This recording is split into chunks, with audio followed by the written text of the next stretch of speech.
नमस्कार, मी प्रीती. मी मराठी लाईव्हच्या दुपारच्या बातमीपत्रांमध्ये तुम्हा सर्वांचं खूप स्वागत.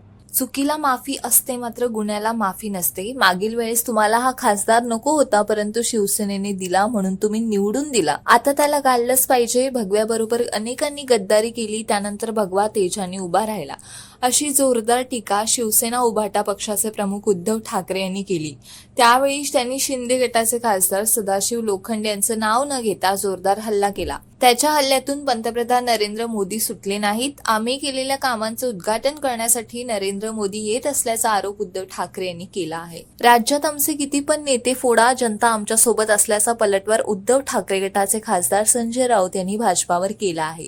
ज्यांच्यावर आरोप झाले ते भाजपामध्ये गेले. कोण नाराज आणि कोण खुश आहे तपासण्यासाठी काखेत मशीन लावणार आहे का, असा खोचक सवाल त्यांनी केला.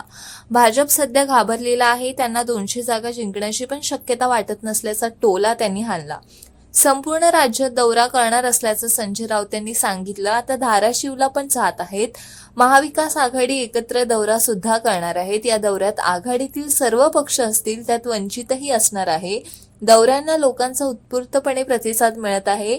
लोकशाहीची हत्या भाजपाने केली, रावणाने सीता पळवली, त्याच्या भूमिकेत भाजप असल्याचा त्यांनी आरोप केला आहे. राज्याच्या राजकारणात गेल्या काही दिवसात नाट्यमय घडामोडी घडत आहेत. आधी शरद पवार यांची राष्ट्रवादी काँग्रेस आणि उद्धव ठाकरे यांची शिवसेना यांच्या पक्षात बंडखोरी झाली.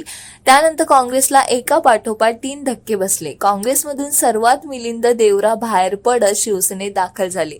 त्यानंतर बाबा सिद्दीकी राष्ट्रवादीत गेले. आता काँग्रेस नेते अशोक चव्हाण भाजपामध्ये आले. या सर्व घडामोडींच्या पार्श्वभूमीवर मुख्यमंत्री एकनाथ शिंदे यांच्या वर्षा या निवासस्थानी भाजप नेते व उपमुख्यमंत्री देवेंद्र फडणवीस आणि राष्ट्रवादी काँग्रेसचे नेते व उपमुख्यमंत्री अजित पवार यांची बैठक झाली आणि या बैठकीत तब्बल 2 तास खलबते झाली.